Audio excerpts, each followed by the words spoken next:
5주 동안 25일 수요일인데요. 수요일까지 5차례에 걸쳐 오신 예수님에 대한 구체적인 기록을 전해주고 있는 누가복음을 통해 하나님의 말씀을 살피려고 합니다.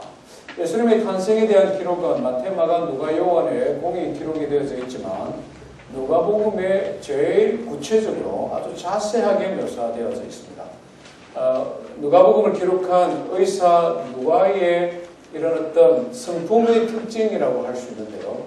자세히 미루어 살폈다 이렇게 표현합니다. 그러면서 예수님의 탄생 기사로 바로 들어가지 않고 예수님의 탄생보다 6개월 먼저 태어났던 세례요한, 그 세례요한을 출산했던 사가랴와 엘리사벳, 말하자면 뿌리부터 들어가는 것이죠. 왜냐하니까 선지자 이사야의 글에 예수 그리스도가 이 땅에 오실 그때에 예수님의 길을 예비하는 선지자가 예수님보다 먼저 나올 것이다 예언이 되어져 있거든요. 말라기 말씀에도 그렇게 기록이 되어져 있습니다. 구원자로 오실 예수님의 길을 예비할 선지자가 이 땅에 태어날 것이다.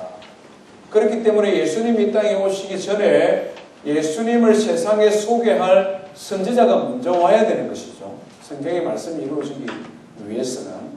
그렇기 때문에 예수님 탄생보다 6개월 먼저 태어난 세례요한, 구약과 신약을 연결하는 마지막 선지자가 있어야 되는 것이죠. 하나님의 구원 역사를 이루어갔던 이 세례요한은 그럼 어떻게 태어나게 됩니까? 하나님의 인류 구원의 역사를 이루어가기 위해서 하나님께서는 믿음의 가정에 이 세례요한을 보내셨는데 이 세례요한을 양육하고 주의 길을 예비하는 사역자로 세워갔던 사가랴와 엘리사벳은 어떤 믿음의 사람들인가, 이것을 우리가 오늘 한번 살펴보기를 원합니다. 하나님의 말씀은 누가복음 1장입니다.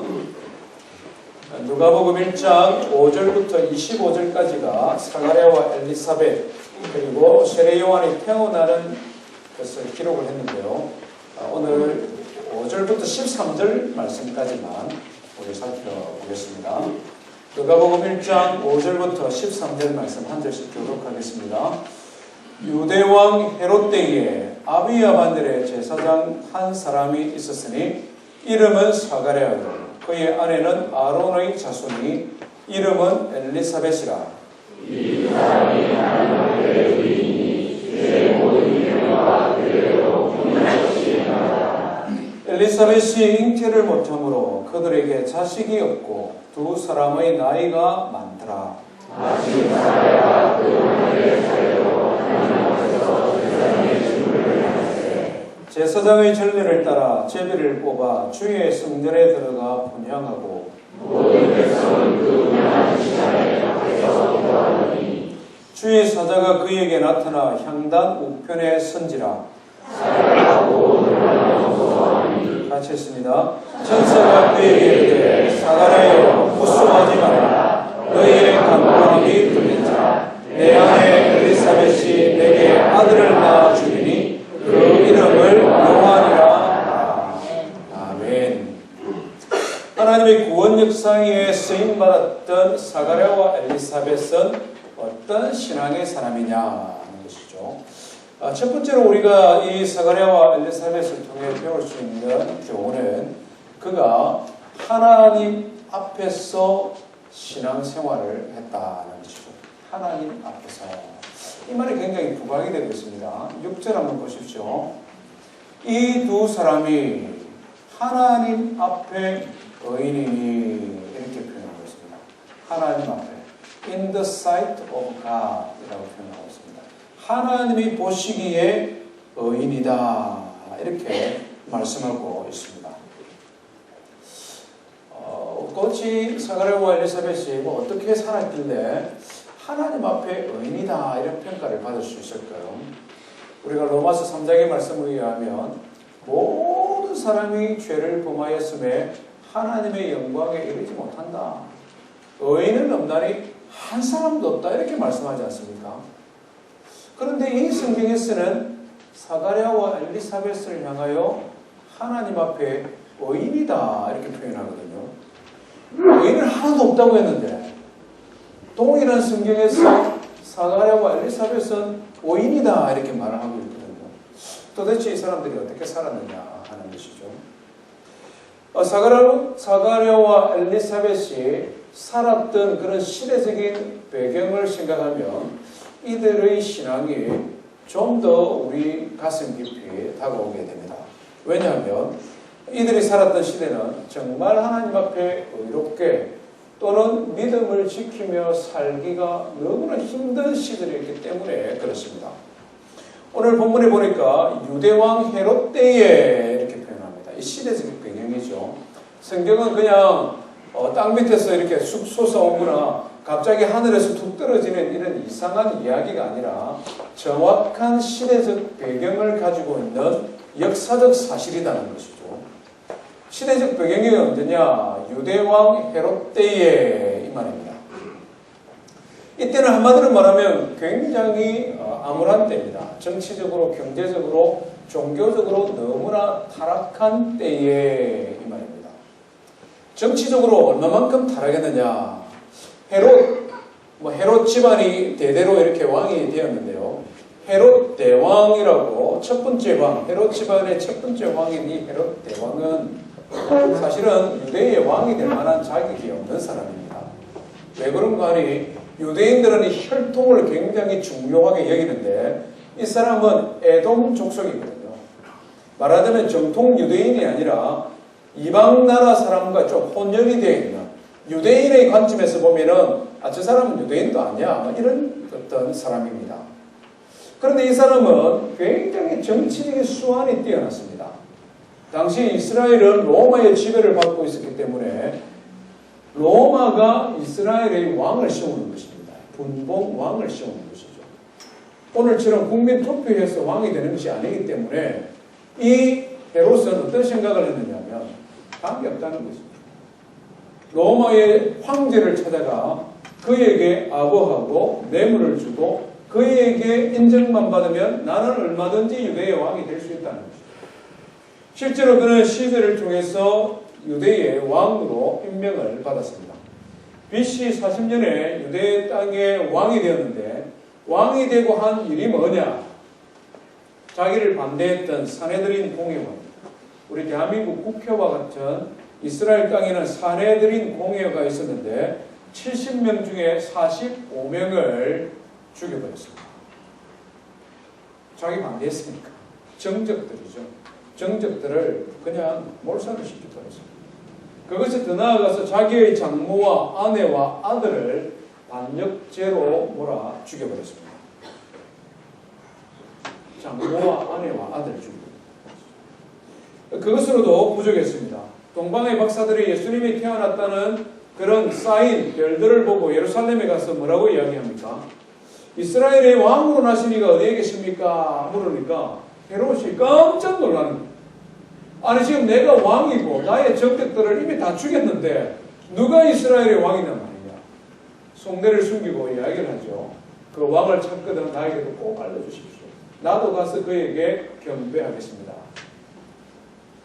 동방의 박사들은 천사들의 지시를 받아 다른 길을 통해서 돌아가고 그 사실을 알게 된 헤롯 대왕이 어떤 만행을 저질렀습니까? 성경을 보니까 9살 이하의 사내 아이들을 다 죽여버렸어요. 우리 이런 사람들을 뭐라고 이야기합니까? 인간 백정이다 이런 표현을 쓰죠. 예전에 말 그대로 왕의 권력을 오직 자기 자신의 안위만을 위해 살겠다는 사람입니다. 실제로 로마 황제 시즈는 그를 향하여 도살자라는 별명을 지었습니다. 인간이 아니다. 경제적으로도 굉장히 힘든 시대를 지내고 있었습니다. 왜냐하면 이스라엘은 BC 588년에 바벨론에 의해 나라가 완전히 망해버렸습니다. 헤롯 대왕이 BC 40년에 왕이 되었기 때문에 무려 약 600년 가까이 이스라엘은 나라의 주권을 잃은 상태가 아니었습니다. 대한민국이 36년 동안 일제의 지배를 받아 경제적으로 수탈된 것, 그것이 가슴에 뼈에 사무쳐서 자녀 대대로 우리는 일제시대 아무것도 모르는 사람들도 일본 하면은 일본 사람이라고 표현 안 하잖아요.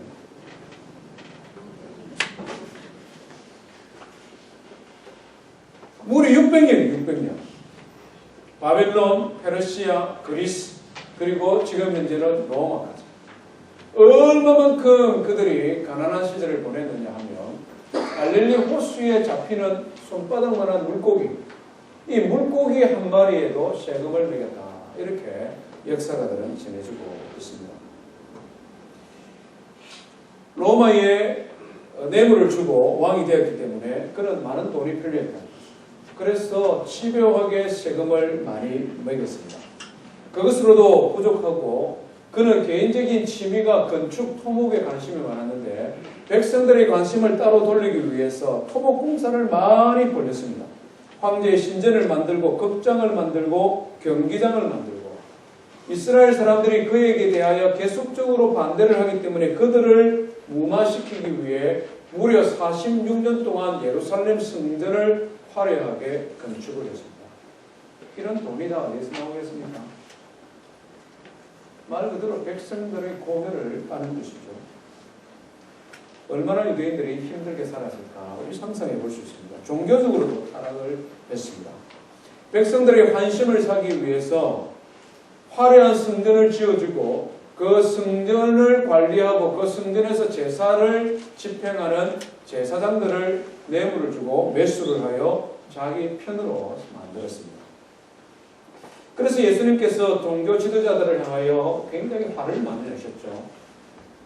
회칠한 무덤과 같다고 그러고 화 있을 쩐저 비난을 많이 했습니다. 이유가 뭡니까? 종교 지도자들이 하나님을 섬기고 하나님의 말씀으로 가르쳐야 되는 책임과 의무가 있는 사람들인데 권력을 가진 왕과 결탁을 하여 오히려 종교가 부패하고 타락해져 버립니다.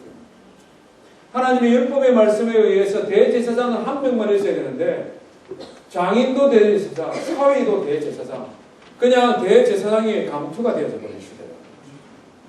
정치적으로, 경제적으로, 종교적으로 가장 타락한 시대가 헤롯 대왕 시절이다. 사가랴와 엘리사벳은 이와 같은 시대에 신앙생활을 했던 사람이라는 거죠. 일반적으로 이런 시대를 살아가는 평범한 사람들은 어떻게 살게 됩니까?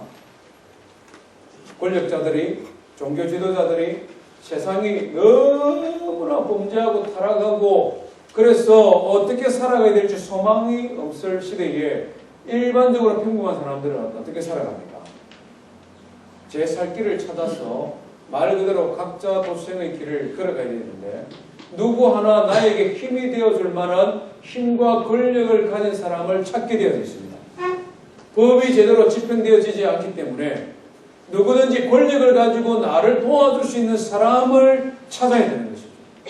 유력한 자를 찾아 줄을 대야 되는 것입니다. 그래야 장사를 할 수도 있고 그래야 직장 생활을 할 수도 있고 그래야 인생을 살아갈 수 있기 때문에 그렇습니다. 조금이라도 자기 자신을 지킬 수 있는 힘있고 유력한 사람의 편에 붙어야 되기 때문에 옳고 그름의 기준이 허물어지고 그 사람의 마음에 그 사람의 눈에 들어야 되는 것이죠. 옳고 그름이 아니라 사람에게 충성하는 시대가 되어져 버리는 것입니다.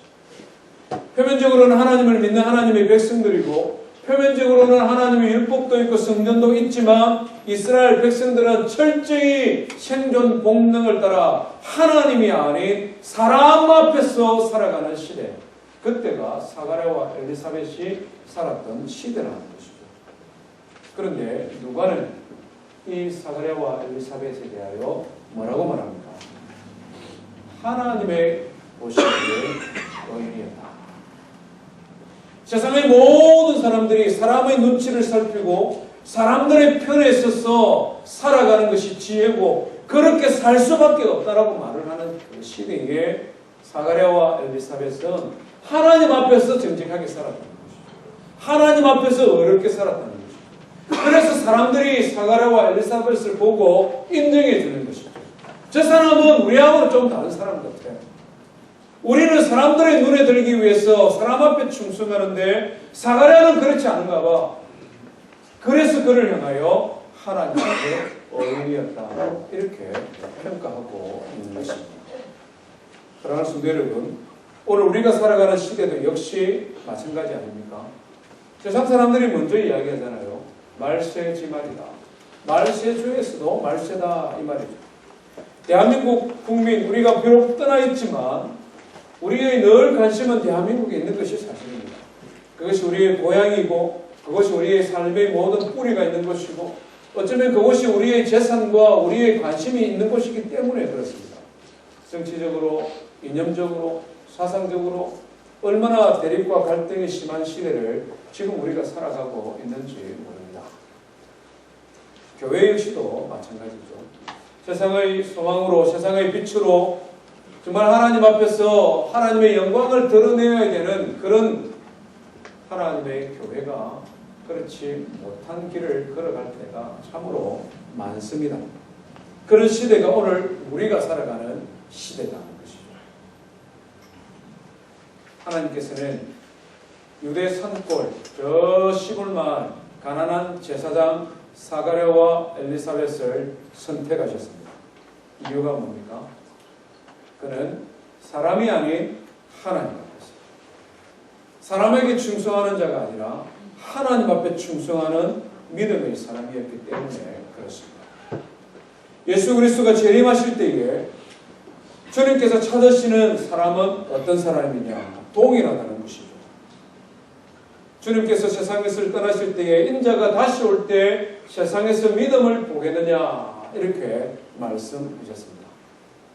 우리의 관심사가 어디에 있는지 사람이 아닌 하나님 앞에서 우리의 마음의 중심을 보시는 하나님 앞에서 옳다 인정함을 받는 믿음의 사람 되기를 주의 이름으로 축원드립니다. 조금 더 구체적으로 들어갔어요. 그러면 이 사가랴와 엘리사벳이 어떻게 하나님 앞에 의로운 자라 인정을 받을 수 있었을까 하는 것입니다. 성경은 그 방법을 우리에게 말씀해 주고 있습니다. 우리 6절 말씀 다시 한번 읽어봅시다. 6절입니다. 시작. 이 두 사람이 하나님 앞에 의인이니 주의 모든 계명과 규례대로 범위 없이 하더라. 아멘. 의인은 말이 하나도 없지만 하나님께서 의인이다 인정해주면 의인이잖아요. 어떤 사람을 하나님께서 인정해 주시느냐 하는 것이죠. 주의 모든 계명과 규례대로 흠이 없이 행하는 사람이었다. 하나님의 말씀을 이해하고 아는 수준에 그친 사람이 아니라 그 하나님의 말씀을 실천에 옮기는 사람이었다는 것입니다. 야고보 선생의 교훈에 의하면 믿음과 행함이 병행하는 사람. 그래서 그 자체로 죽은 믿음이 아니라 사는 믿음의 사람이 사가랴와 엘리사벳이다 하는 것입니다. 여호와의 규례 또는 여호와의 말씀을 계명을 하나님의 말씀이죠. 말하자면 어떻게 여호와의 규례 하나님의 말씀을 흠없이 행동으로 옮길 수 있을까? 숙제는 이게 아닙니까? 한번 생각해 봤습니다. 계명과 규례를 흠없이 행했다 이렇게 표현하고 있는데 어떻게 하면 하나님의 말씀을 이렇게 실천으로 잘 옮기는 사람이 될 수 있을까? 중요하잖아요. 가만히 생각해 보니까 한 가지 방법이 있었습니다. 별로 어렵지 않은 방법입니다. 좋아하면 됩니다. 그렇잖아요. 좋아하면 됩니다. 우리 상식적으로 이거 잘 아는 거잖아요. 무엇이든지 좋아하는 일이 있으면 어떻게 됩니까? 내가 좋아하는 일이 있으면 하게 됩니다. 누가 시키지 않아도 합니다. 심지어는 하지 말라고 해도 하잖아요. 내 좋아하는 거 하지 말라면 어떻게 합니까? 신경질 내잖아요. 아니 내 좋아하는 거 왜 하지 말라고 그러냐고. 여호와의 말씀 하나님의 계명을 내가 좋아하면 할 수 있을 것 같아요. 하나님의 말씀을 내가 진짜 좋아하게 되면 의무적으로 읽는 것이 아니라 좋아하니까 읽을 것 같아요. 하나님 말씀을 내가 좋아하면 막 힘에 부치도록 억지로 그냥 지키는 것이 아니라 그 말씀 좋아하니까 그냥 그대로 순종하며 살아갈 수 있을 것 같아요. 성경에 보니까 이런 대표적인 사람들이 많이 있었던 것 같습니다. 대표적인 한 사람만 소개하면요, 다윗이었어요. 다윗은 하나님의 말씀을 맛을 보고 알았던 사람입니다. 그잖아요. 하나님의 말씀이 맛이 있다는 거예요. 그것도 그냥 대충 표현하지 않고 아주 구체적으로 하나님의 말씀의 맛을 가르쳐 주는데 무슨 맛이라고 합니까? 꿀맛이에요. 꿀맛. 오늘 이 시대는 꿀도 사탕도 많이 먹으면 안 된다고 엄마들이 단속하는데요. 옛날 가난한 시대에 사탕 없는 시대에 그 천년 꿀 있잖아요. 야생에서 채집해온 꿀. 저는 그 경상남도 삼천군 그 옥종면에 사셨던 이모님 때문에 이 천년 꿀을 어릴 때 좀 먹었거든요. 지금도 군침이죠. 말 그대로 꿀이 얼마나 달고 맛있습니까? 이 다윗은 그 맛을 아는 사람이에요. 우리 성경 한번 찾아보십시다. 10편, 19편. 다윗이 하나님의 말씀을 좋아하니까 그 말씀이 너무 달고 좋은 거예요. 그래서 그 말씀을 꿀보다도 더 달다고 표현하고 있습니다. 10편, 19편 7절에서 10절 말씀입니다. 구약성경 816페이지 10편, 19편 7절에서 10절까지 우리 아주 좋은 말씀 한번 같이 읽어봅니다. 시작. 여호와의 율법은 만전하여 영혼을 솟으시며 여호와의 정근은 확실하여 불안한 자를 지혜롭게 하며 여호와의 교훈은 정직하여 마음을 기쁘게 하고 여호와의 계명은 순결하여 눈을 밝게 하시도다. 여호와를 경외하는 눈은 정결하여 영원까지 이르고 여호와의 법도 진실하여 다 의로우니 그건 곧 많은 순금보다 더 사모할 것이며 꿀과 송이 꿀보다 더 달도다. 아멘. 우리 돈 얼마나 좋아합니까? 다 좋아하잖아요. 금은 어떻습니까? 더 좋아하잖아요. 그런데 하나님의 말씀은 금 곧 많은 순금보다 더 좋아할 것입니다. 좋아하는 것을 넘어서는 게 사모하는 거잖아요. 꿀과 송이꿀보다 더 달다. 도대체 하나님 말씀이 어떻게 하냐 이렇게 표현합니까? 7절부터 9절 말씀을 읽어보면 하나님의 말씀을 다른 관점에서 표현합니다. 6가지 종류로 표현하죠. 여호와의 율법은, 여호와의 정근은, 여호와의 교훈은, 여호와의 계명은, 여호와를 경외하는 도는, 여호와의 법, 이 전부 다 똑같은 말, 하나님 말씀이에요. 그런데 보는 관점에 따라 여호와의 계명, 여호와의 법도, 여호와의 규례 이렇게 각각 다르게 묘사하는 것이죠. 보습 전문가들이 하는 말이 그래요. 정말 비싸고 좋은 다이아몬드는 보는 방향에 따라 나타나는 빛이 광채가 다르다. 그것에 의해서 가격을 매긴대요. 하나님 말씀이 그렇다는 것입니다. 완전하여 영혼을 소생하게 한다. 영혼에 새로운 힘을 준다. 다시 살린다. 이 말이죠. 예수님께서 말씀하셨잖아요. 사람이 떡으로만 살 것이 아니라 여호와의 입으로부터 나오는 말씀으로 산다. 하나님의 말씀이 생명의 양식이다 이 말이죠. 여호와의 정근은 확실하여 우둔한 자를 지혜롭게 한다. 그 밑에는 보니까 여호와의 계명은 순결하여 눈을 밝게 한다. 우둔한 자를 지혜롭게 하는 것, 순결하여 눈을 밝게 한다. 비슷한 의미죠. 왜 그렇습니까? 하나님의 말씀은 지혜와 지식의 근본 대신 창조주께서 그의 지혜와 지식을 그대로 드러내신 글이기 때문에 그래요. 우리가 지난번에 야고보 말씀을 또 살펴봤지 않습니까? 누구든지 지혜가 부족하거든 후해 주시고 꾸짖지 아니하시는 하나님께 구하라. 그리하면 주시리라.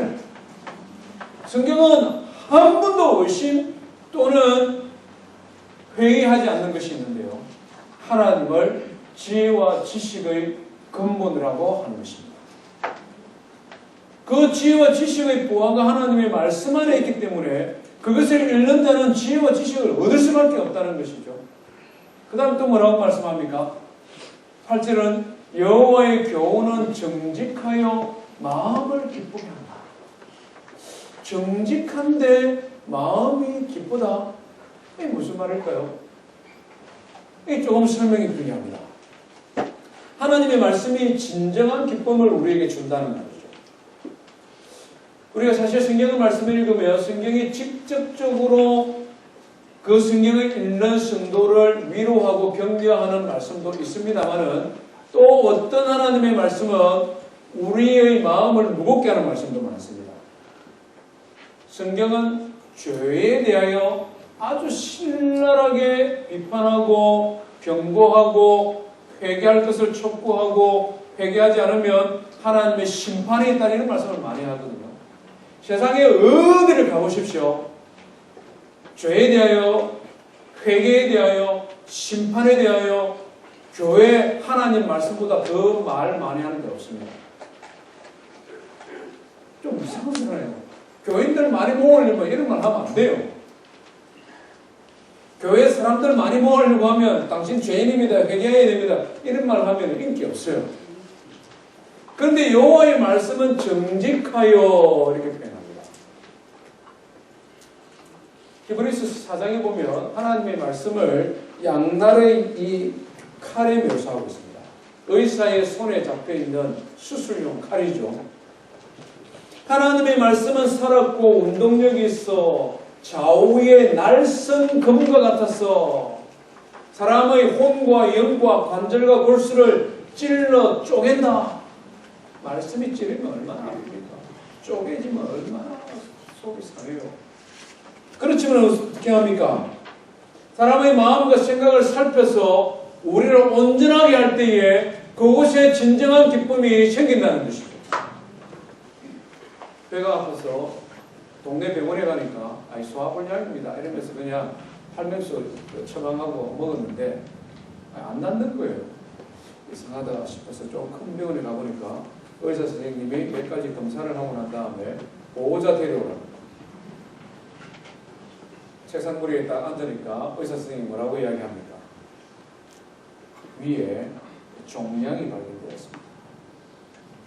일반적으로 그 이야기 들으면 사람들은 갑니다.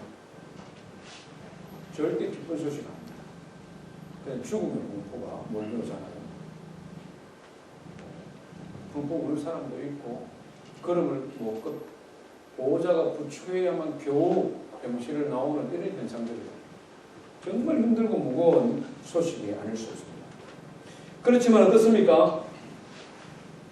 의사의 말을 잘 듣고 그의 지도를 따라 치료를 잘 받고 완치가 되었습니다. 이제 깨끗합니다. 이 소식 들으면 어떻습니까? 얼마나 기뻐요. 앞에서 들었던 당신 종양입니다. 이거 다 잊어버려요. 그리고 난 다음에 완전하게 회복되었을 때의 기쁨은 새로운 생명을 얻은 것처럼 그 마음이 기쁜 거죠. 이게 뭐냐? 무슨 말입니까? 여호와의 교훈은 정직하여 마음을 기쁘게 한다. 바로 이 말입니다. 돌팔이는 괜찮다고 소화불량이라고 말을 하고 그렇게 그냥 돌려보내지만 진짜 의사는 정확한 말을 하는 것이죠. 그래야 그 사람이 사니까. 하나님의 말씀이 그렇다는 것이죠. 우리 인생을 향한 정확한 타협 없는 진리의 말씀을 주기 때문에 때로는 그것이 우리 마음을 아프게 하고 때로는 그것이 우리의 가슴을 찌르고 힘들게 할 때가 있다는 것이죠. 그렇지만 하나님의 말씀에 순종하고 그 말씀이 우리를 새롭게 하였을 때 영생의 기쁨이 우리에게 있고 영원한 천국의 즐거움이 우리에게 있기 때문에 여호와의 말씀은 정직하여 마음을 기쁘게 한다. 이게 말씀의 맛이다. 말씀의 맛. 마음을 기쁘게 하고 지혜도 주고 영혼을 수승케 하고 인생의 나침반과 같이 우리의 길을 밝게 보이게 하고 눈앞의 인생뿐만 아니라 전 인생의 인류의 역사에 대한 큰 관점을 우리에게 보여주시니 정말 무엇이 소중한지를 알고 걸음을 걸어갈 수 있도록 도우니 이 말씀이 얼마나 소중하냐. 그래서 다윗이 하는 말이 그 말이에요. 금곧 많은 순금보다 더 사모할 것이며 꿀곧 송일 것보다 더 달다. 하나님의 말씀을 이렇게 좋아하고 이렇게 절구하는 성도 되기를 주의 이름으로 축원드립니다. 그러면 지킬 수 있다는 것이죠. 그러면 지킬 수 있다. 제가 자랑 삼아 드리는 말씀이 아닌데요. 꼭 연말 되면 이 말씀을 합니다. 제가 성경 통독을 항상 해마다 하거든요. 2018년 12월 26일 새해 회기가 되면 항상 이걸 나눠드립니다.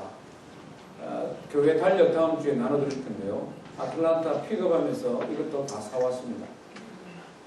여기 보면 2월 23일 신구약 일독했습니다.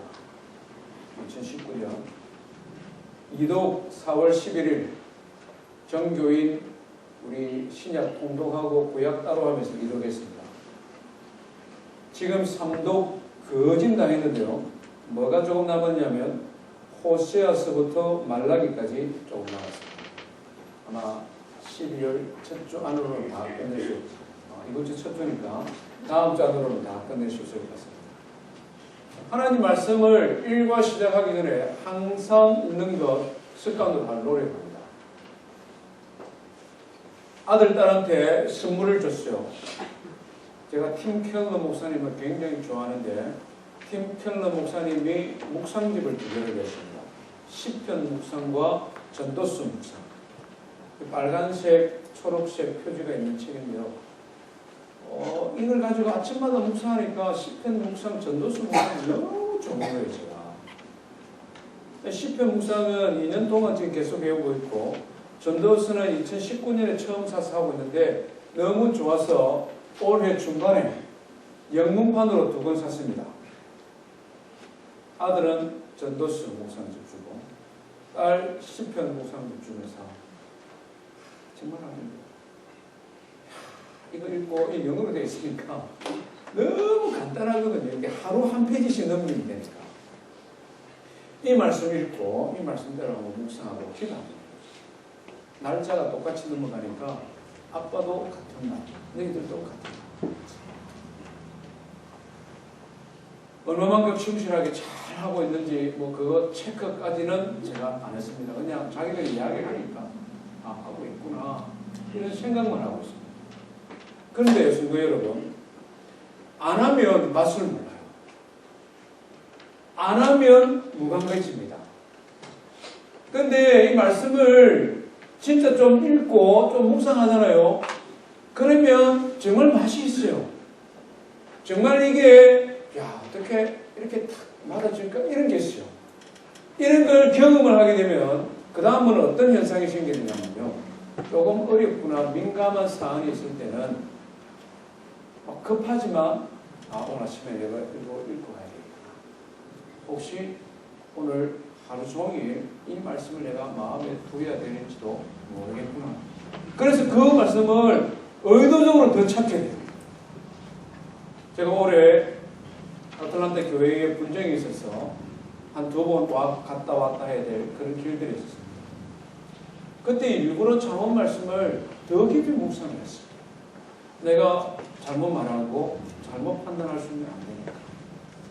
교회의 일을 다루고 그럴 때는 그런 생각이 그냥 자연스럽게 드는 거죠.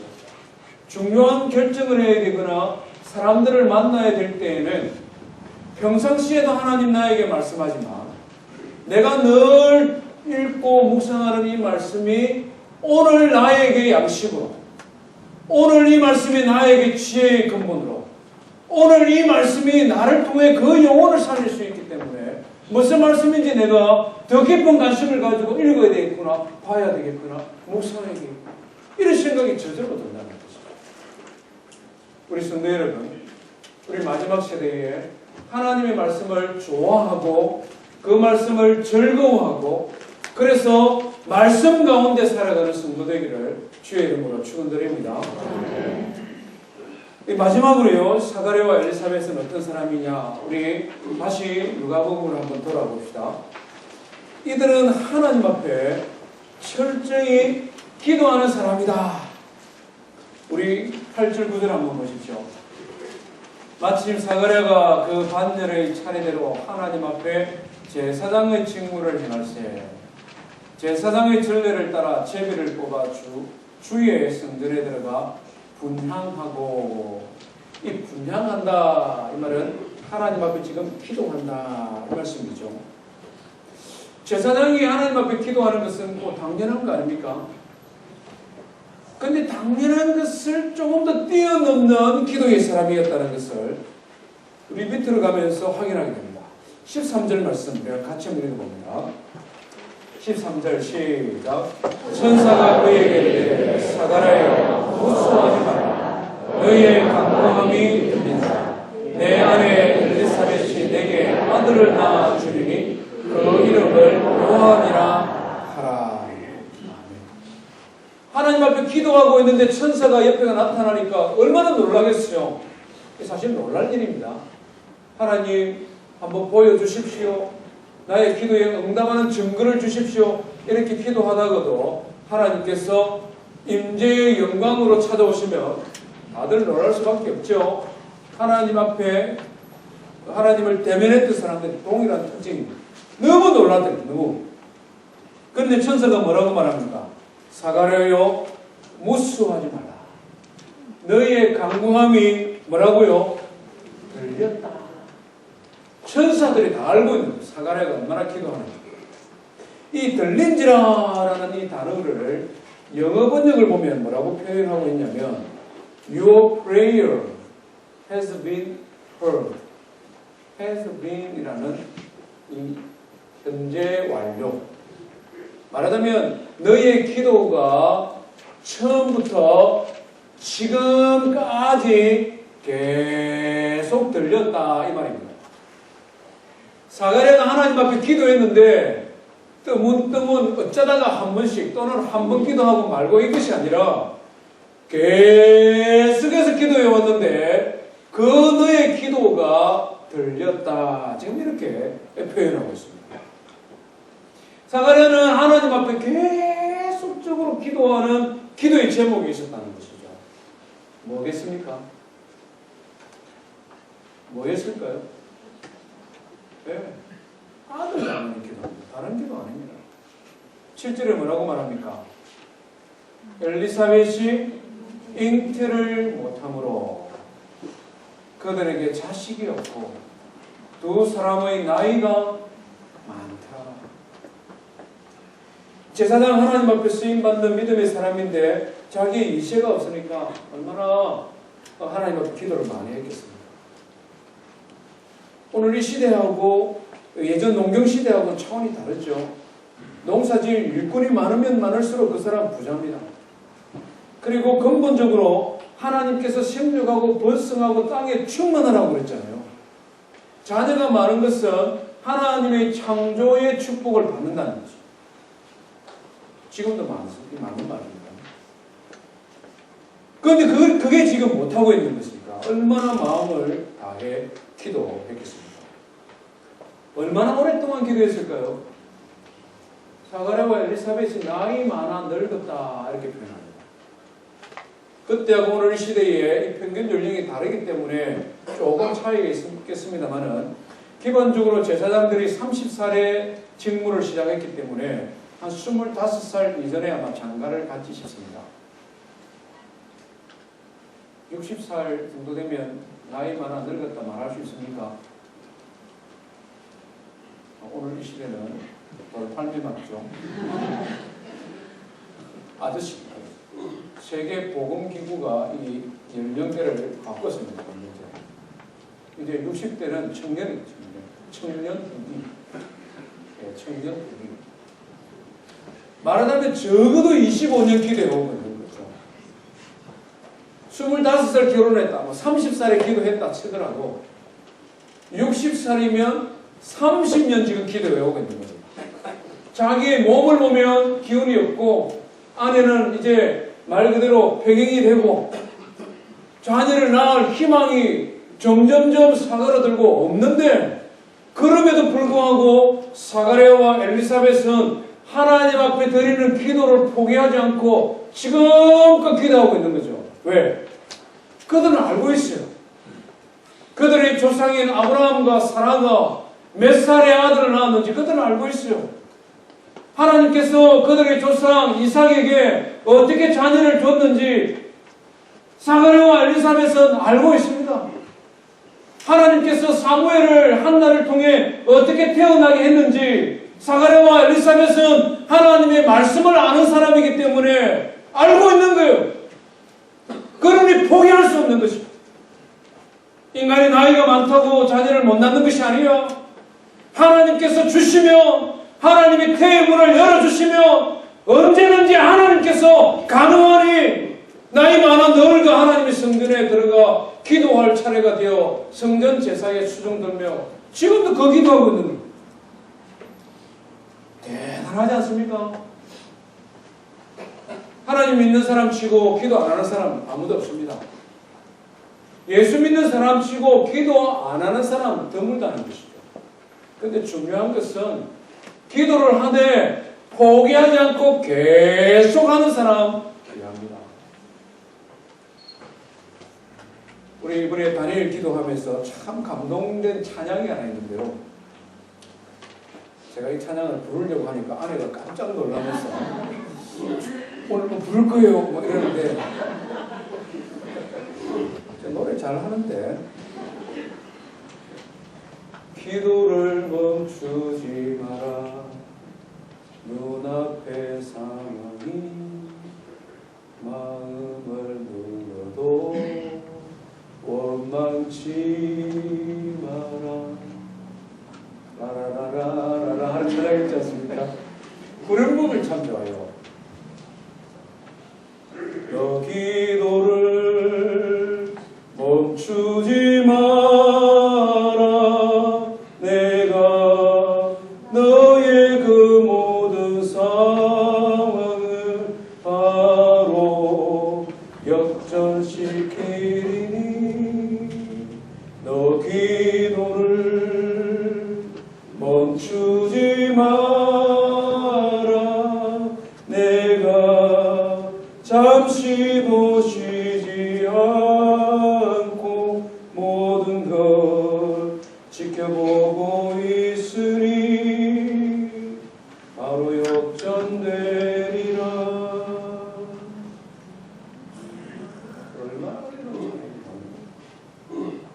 너 기도를 멈추지 마라. 눈앞의 상황이 마음을 눌러도 원망치 마라. 너의 입을 지켜라. 저들은 너의 입을 보고 있다. 마음을 빼앗기지 마라. 내가 널 도우지 않는다는 소리에 너의 모든 게 불리해도 너는 기도를 계속해라. 너 기도를 멈추지 마라. 내가 너의 모든 상황을 바로 역전시키리니 너 기도를 멈추지 마라. 내가 잠시도 쉬지 않고 모든 걸 지켜보고 있으니 너 기도를 멈추지 마라. 우리 한국 사람들 이 빨리빨리 문화 익숙하지 있지 않습니까? 기도 시간도 빨리 기도하고 빨리 포기도 잘하고 그게 아니다는 것이죠. 상황에 마음을 빼앗기지 마라. 하나님이 듣지 않는다고 모른다고 하는 소리에 위축되지 마라.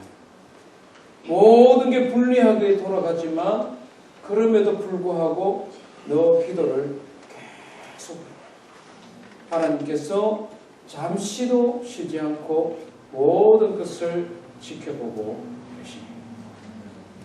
신앙의 삶이 결코 만만치 않습니다. 사가랴와 엘리사벳이 살았을 시대보다 오늘 이 시대가 절대 힘들다고 말할 수 없습니다. 우리보다 더 힘들고 어려운 시대를 살아갔던 우리의 신앙의 선배들, 하나님의 말씀을 사랑하고 즐거워하고 기도하기를 멈추지 아니하고 이겨낸 믿음의 사람들이었다는 것이죠. 주님께서 오실 마지막 때에 우리가 어떤 모습으로 하나님 앞에 설 것인가, 사가랴는 그것을 우리에게 보여주고 있습니다. 모든 일에 의인으로 인정된 사람, 하나님의 말씀을 즐거워하고 그 말씀을 행하고 하나님 앞에 기도하기를 쉬지 아니하고 그 기도의 힘과 능력으로 현실을 극복하고 이겨내는 그런 믿음의 사람 되기를 주의 이름으로 축원드립니다. 우리 말씀 기억하며 찬송하겠습니다.